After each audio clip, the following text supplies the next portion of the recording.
Everyone, हमारा जो आज का टॉपिक है वो है फोटोज लेम्मा। क्या हुआ था देखो।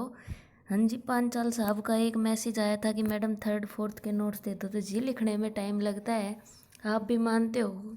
ठीक है, तो अभी तैयार कर दिए आपके नोट्स, ले लेना आप। ठीक है, मैं डाल दूँगी 1-2 दिन में। अभी आ जाओ टॉपिक पे। देखिए, सबसे पहले तो इसकी स्टेटमेंट क्या है। देखिए क्या है, बहुत आसान सा है, ज़्यादा डरने वरने की बात ना है। तो देखिए क्या है, let F N be a sequence of non negative measurable function. क्या कह रहा है कि एक सीक्वेंस उठाओ, सीक्वेंस उठा ली भाई, जिसका नाम दे दिया एफ एन। ठीक है, इंटरेस्ट लेके पढ़ना वरना ये हार्ड भी बहुत लगेगी। ठीक है, तो एक एक चीज़ को ध्यान में रखे कि एक सीक्वेंस उठाई जिसका नाम रख दिया एफ एन। अब उस पर कंडीशन है, वो सीक्वेंस कैसी होनी चाहिए। सबसे पहले तो वो जो है वो होनी चाहिए नॉन नेगेटिव। उसके बाद किसकी सीक्वेंस होनी चाहिए, फंक्शन की तो होगी होगी, लेकिन कैसे फंक्शन, वो फंक्शन होंगे अपने पास मेजरेबल फंक्शन। कैसे फंक्शन होंगे, मेजरेबल फंक्शन। ठीक है, तो यहाँ से क्या हुआ कि एक एफ एन एक सीक्वेंस आई। ठीक है, सीक्वेंस कैसी होनी चाहिए, नॉन नेगेटिव। उसके बाद कैसी होनी चाहिए, किसके फंक्शन कैसा होना चाहिए, मेजरेबल फंक्शन होना चाहिए। ठीक है, यहाँ तक समझ में आया। एंड एफ एन एफ को कन्वर्ज करनी चाहिए। क्या कह रहा है, एफ एन एफ को कन्वर्ज करनी चाहिए। कोई एफ होगा, देखो जूम करती हूँ इसको। ओके, ये यहाँ तक ठीक है कि एफ एन एक सीक्वेंस है नॉन नेगेटिव मेजरेबल फंक्शन की, और एफ एन एफ को कन्वर्ज तो करता है, लेकिन उसके ऊपर भी कंडीशन है। कैसे कन्वर्ज करता है, ऑलमोस्ट एवरीवेयर कन्वर्ज करता है किसी सेट ई पे। अभी बात आती है, what do you mean by almost everywhere. A E का मतलब होता है ऑलमोस्ट एवरीवेयर, लगभग हर जगह। हिंदी में बात करें तो इसकी हिंदी ये होगी। तो देखिए क्या होता है कि ऐसी प्रॉपर्टी, ऑलमोस्ट एवरीवेयर की डेफिनेशन बता रही हूँ मैं, कि ऐसी प्रॉपर्टी जो जहाँ होल्ड ना करे। क्या कह रही हूँ मैं, जहाँ होल्ड ना करे। मान लीजिए कि ये आपके पास बहुत सारे पॉइंट पड़े हैं, ठीक है, डॉट डॉट डॉट डॉट। मान लीजिए एक प्रॉपर्टी ऐसी आती है कि वो इस पॉइंट पे क्या करती है, होल्ड नहीं करती है। ओके, इस पॉइंट के लिए भी होल्ड नहीं करती है। तो ऐसे पॉइंट का कलेक्शन बनाओ, सेट बनाओ, जहाँ वो प्रॉपर्टी क्या करे, होल्ड नहीं करती है। तो फिर क्या होगा, ऑलमोस्ट एवरीवेयर क्या कहती है कि जिस पॉइंट पे होल्ड नहीं करती है उस सेट की जो मेजर है वो क्या होएगी, वो जीरो के इक्वल आएगी। समझी बात, ऑलमोस्ट एवरीवेयर का क्या कह रहा है कि ऐसी प्रॉपर्टी जहाँ जिस पॉइंट पे होल्ड नहीं करती उस सेट की मेजर क्या आएगी, जीरो आएगी। ये होता है ऑलमोस्ट एवरीवेयर का मीनिंग, जो लगभग किसी को भी समझ में नहीं आता है। ठीक है, ऑन ई देन क्या कह रहा है कि इंटीग्रेशन एफ के ऊपर लगाओ ई सेट के रेस्पेक्ट में, तो फिर क्या करो, ई सेट के रेस्पेक्ट में एफ एन लो। तो क्या होगा, इन दोनों के बीच में रिलेशन क्या होगा कि ये इससे लेस देन तो होगी, लेकिन इसके किससे लेस देन होगी, ये इसके लिमिट, और नीचे साइन होता है इसको कहते हैं इन्फीरियर। ठीक है, और ऊपर साइन होता है उसको, जैसे देखिए ये नीचे साइन है ना, ये नीचे लगा रखा है, लिमिट के नीचे लगी हुई है बार, ये LIM लिमिट, और इसके नीचे ऐसे लगा हुआ है ना, तो इसका मतलब होता है लिमिट इन्फीरियर। तो ये दोबारा से स्टेटमेंट देखो, एफ एन एक सीक्वेंस है, हाँ जी है, कैसी है, नॉन नेगेटिव है। ओके जी, दूसरी बात फंक्शन की है, लेकिन फंक्शन कैसे हैं, मेजरेबल है। एंड जो एफ एन है वो एफ को कन्वर्ज करती है, कैसे करती है, ऑलमोस्ट एवरीवेयर करती है किसी सेट ई के लिए। ऑलमोस्ट एवरीवेयर का ऐसी प्रॉपर्टी जो जिस पॉइंट पर होल्ड नहीं करते उस सेट का मेजर क्या होगा, जीरो होगा। तब हमें प्रूव करके लेके आना है कि ई के रेस्पेक्ट में इंटीग्रेशन एफ जो है वो लेस देन इक्वल टू होगा ई के रेस्पेक्ट में एफ एन, और इसका क्या होगा, लिमिट इन्फीरियर। ओके, तो ये अपनी स्टेटमेंट हो गई। अभी देखिए प्रूफ क्या है, इसमें चीज़ें कनेक्ट नहीं है, कि ये नहीं पता कि इसके बाद ये लाइन क्यों लिखी है, कोई कनेक्शन नहीं है एक दूसरे से, बस बिना बात का क्या कर दिया, एक प्रूफ डाल दिया। कोई कनेक्शन नहीं है एक दूसरी लाइन का कि ये क्यों ली गई है। ठीक है। तो देखिए we may assume that the sequence F N converges to F almost everywhere on E. क्या कह रहा है कि मैं मान के चल रहा हूँ कि एफ एन एफ को कन्वर्ज कर रहा है ऑलमोस्ट एवरीवेयर ओनी। या आप क्या मान के चल रहे हैं तो हमें पता ही है स्टेटमेंट से, ठीक है। तो फर्स्ट लाइन क्लियर कि सीक्वेंस एफ एन, तो आप इसको ऐसे भी लिख सकते हो कि गिवन डैट कि एफ एन एफ को कन्वर्ज कर रही है ऑलमोस्ट एवरीवेयर ऑन ई, ठीक है। अब देखो आगे क्या बात कर रहा है, since the integral over set of measure zero are zero. क्या कह रहा है कि ऐसे सेट, यानी कि मान लीजिए कोई सेट पड़ा है अपने पास, इसके क्या कह रहा है कि ऐसा सेट जिसकी क्या हो, मेजर क्या हो, जीरो हो। तो अगर आप इसका इंटीग्रेशन कहते हो, इसका इंटीग्रल करते हो, वो भी क्या आएगा अपने पास, जीरो आएगा। तो वही लिखा हुआ है कि सेट ऑफ मेजर जीरो, और उसके ऊपर क्या लगाते हो, ओवर इंटीग्रल, वो क्या आता है, zero. Integral over set, integral कैसे सेट के ऊपर, ऑफ मेजर जीरो, जिनकी मेजर जीरो है वो क्या आता है, जीरो। तो ये अपने पास एक रिजल्ट होता है, क्योंकि ये अपने पास एक रिजल्ट है। दो लाइन समझ में आई, ये चीज़ समझ में आई। मैं बार बार रिपीट इसलिए कर रही हूँ, या अच्छे से समझ में नहीं आती क्योंकि इन चीज़ों का कोई कनेक्शन ही नहीं है, हम बता ही नहीं सकते कि ये लाइन क्यों लिखी है, कहाँ से आई है, ठीक है। तो बार बार इस पर ध्यान देना, ठीक है, हल्के में ना लेना इसको। तो देखिए आगे क्या करें, let H be a bounded measurable function, और घबराने की ज़रूरत नहीं है, एक पेज का ही प्रूफ है, बस दो लाइनें और हैं पीछे की तरफ, कभी घबरा जाओ कि लंबी जाएगी वीडियो। तो देखिए एच कोई भी बाउंडेड मेजरेबल फंक्शन है सच डेट एच की, अभी क्या किया, ये जो एफ है ना, इससे जुड़ता तो एक एच उठाएंगे, और इस एफ एन से जुड़ती एक एच एन सीक्वेंस उठाएंगे, समझे बात। तो सबसे पहले एच के बारे में बता रहा है कि एच एक कैसा ले लिया, देखिए एफ एन एक सीक्वेंस थी मेजरेबल फंक्शन की, यहाँ एच पे कंडीशन लगा दी कि वो मेजरेबल फंक्शन तो होगा, साथ में वो कैसा होगा, बाउंडेड मेजरेबल फंक्शन होगा।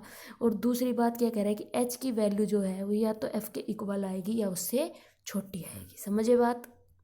इस लाइन का मतलब कि एच एक कैसा मेजरेबल फंक्शन है, बाउंडेड है, कि एच की वैल्यू लेस देन और इक्वल टू है एफ पे। और दूसरा क्या बता रहे हैं कि अपने पास एक एच एक्स नाम का सेट है, ठीक है, जहाँ पे सेट जो है ये जीरो नहीं है।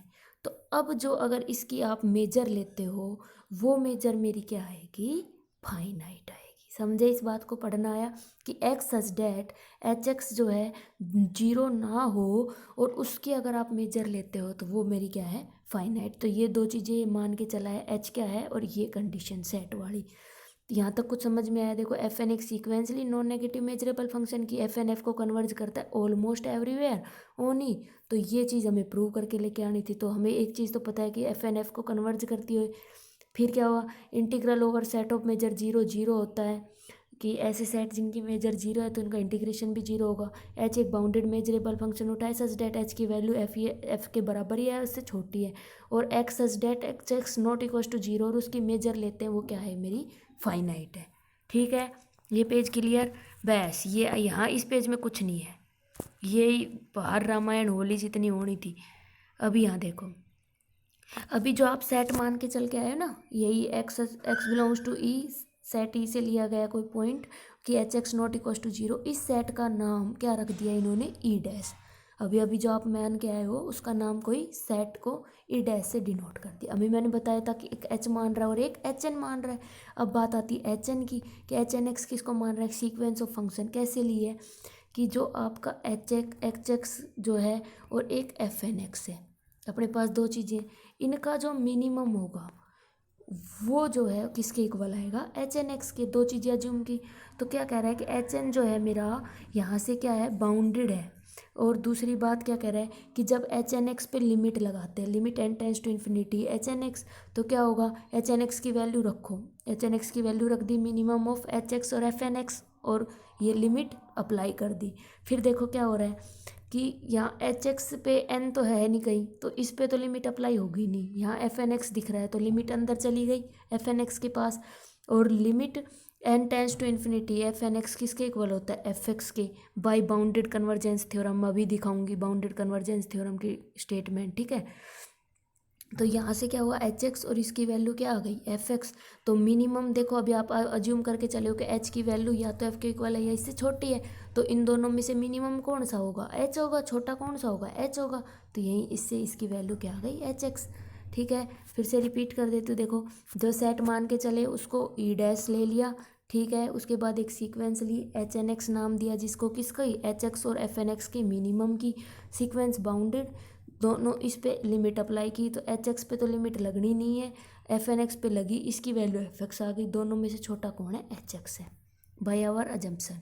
ठीक है, अब देखो क्या कह रहा है कि एच एन जो है यूनिफॉर्मली बाउंडेड सीक्वेंस होगी मेजरेबल फंक्शन की, एच एन एक्स को कन्वर्ज करेगा ऑन ई डैश। अभी अभी जो स्टेटमेंट है उससे क्या हुआ कि जो अपनी एच एन है ये जो सीक्वेंस है अब ये कैसी सीक्वेंस बन गई यूनिफॉर्मली बाउंडेड सीक्वेंस बन गई, किसकी फंक्शन कैसे है मेजरेबल फंक्शन है। अभी देखो क्या कंडीशन लगाई थी, एफ जो था एफ एन थी वो मेजरेबल फंक्शन थी, फिर हमने जो एच मानना वो क्या मानना बाउंडेड मेजरेबल फंक्शन। अब जो एच एन बनी है वो क्या होगी बाउंडेड भी होगी मेजरेबल फंक्शन भी होंगे, लेकिन साथ में क्या हो जाएगी यूनिफॉर्म। ठीक है, measurable function bounded measurable function uniform bounded sequence of measurable function, वही एच एन एक्स को कन्वर्ज करेगी ई डैश सेट पे। अभी by bounded convergence theorem, convergence theorem आई, इधर से क्या हो रहा है कि ये बाई आवर स्टेटमेंट के जो बाउंडेड कन्वर्जेंस थ्योरम है उसकी स्टेटमेंट से क्या कहती है कि किसी सेट ई डैश के लिए जो एच की वैल्यू हो किसके इक्वल आएगी limit N tends to infinity E dash H N के इक्वल आएगी। ठीक है, मैं दिखा देती हूँ, देखो ये रही लीबेक बाउंडेड कन्वर्जेंस थ्योरम कि एफ एन अगर एक सीक्वेंस है मेजरेबल फंक्शन की, हाँ अपने पास है सेट ए ई पे डिफाइंड है, डिफाइंड होने सेट ई और फाइनाइट मेजर फाइनाइट हम लेके चले हैं। ओके, अभी अभी मान के चले थे ना M X such that H X not equal to zero, वो जो है फाइनाइट हो। ठीक है, तो सारी चीज़ें फुलफिल हो रही है, एफ एन बी सीक्वेंस अपने पास मेजरेबल फंक्शन की है, सेट ई पे भी डिफाइंड है, फाइनाइट मेजर है, और एफ एन एक एच एन हमारे पास एक यूनिफॉर्म बाउंडेड सीक्वेंस आ गई, बाउंडेड मिल गई। तो एक रियल नंबर, ये बाउंडेड की डेफिनेशन लिख दी, बाउंडेड क्या होता है कि रियल नंबर एम के लिए मोड एफ एक्स की वैल्यू लेस देन एम हो, पॉजिटिव नंबर हो, बाउंडेड की डेफिनेशन लिख दी। ये चीज़ें लिखो जी मत लिखो, डेट इज के बाद की तो क्लियर है बाउंडेड की डेफिनेशन से ही। अभी देखो अगर limit N tends to infinity F N जो है एफ एक्स के इक्वल आता है फॉर ऑल एक्स, तो ये चीज़ क्या करती है अपनी होल्ड करती है कि इधर सेट ई के लिए एफ जो है किसके इक्वल होगा limit N tends to infinity E set के ऊपर एफ एन के। ठीक है, तो वही चीज़ यूज की है यहाँ। देखो यहाँ सेट ई की बजाय ई डैश है, बाकी सब चीज़ें सेम है, और एफ की जगह क्या है एच का रोल कर रहा है, क्योंकि बाउंडेड तो किसकी बनी है एच की बनी है। ठीक है, उसके बाद क्या किया इन्होंने, देखो ये जो सेट ई है ये ई वाली ई के ऊपर जो है वही ई डैश के इक्वल होगी, सेट ई को जो आप मान के चले हो ई का ही कोई फंक्शन उठाया है, यही तो उठाया है, एक्स तो किस में बिलोंग करता है ई में, तो इसकी कोई सीक्वेंस एच एन लेंगे तो उसकी वैल्यू किसके इक्वल आएगी एच की। तो जो सेट ई पे एच की वैल्यू है वो ई डैश के इक्वल है। अब ये देखो ई डैश वाली किसके इक्वल आ गई इसके, तो ये चीज़ लिख दी limit N tends to infinity, और ये किससे छोटी आएगी ये छोटी आएगी, क्योंकि आप मान के चले हो कि एच की वैल्यू जो है एफ या एफ से छोटी है, तो यहाँ वही चीज़ यूज कर रहे हैं कि इससे छोटी आएगी लेकिन लिमिट इन्फीरियर, तो इसका क्या होगा limit N tends to infinity की जगह तो लिमिट इन्फीरियर, और ई डैश से ई में चेंज हो जाएगा और एच एन से एफ एन में चेंज हो जाएगा। तो अपने पास देखो रिजल्ट आ गया, हमारे पास रिजल्ट आ गया कि ई के ऊपर एच की वैल्यू लेस देन और इक्वल टू है इससे। अभी देखो स्टेटमेंट में जाओ, स्टेटमेंट में क्या प्रूव करना था कि यहाँ एफ होना था, इज लेस देन और इक्वल टू लिमिट इन्फीरियर और ई और एफ एन। तो देखो ये तो राइट हैंड साइड तो ये तो आ गई अपने पास, यहाँ एच की जगह क्या चाहिए एफ। अभी यहाँ देखो एच की क्या किया है, यहाँ एच की वैल्यू लेस देन और इक्वल टू एफ, एफ चाहिए तो क्या करेंगे सुप्रीमम लेंगे, और अगर बाई चांस यहाँ एफ आ जाता और हमें एच चाहिए होता तो क्या करते, ये छोटी चीज़ है तो क्या लेते फिर इन्फीमम लेते। ओके, तो वही अप्लाई किया है कि सुप्रीमम लगा दिया एच या एफ में से, और इसके इंटीग्रेशन के ऊपर इसको एज इट इज़ रखा राइट हैंड साइड को। तो यहाँ एच और एफ का सुप्रीमम क्या है, एफ है, तो एच किसकी जगह आ गया, एफ। कोई लॉजिक लगा इसमें कि इसमें आपस में चीज़ें कैसे कनेक्ट है, कुछ नहीं पता चल रहा ना कि कैसे कनेक्ट हो रही है, बस लिख दी।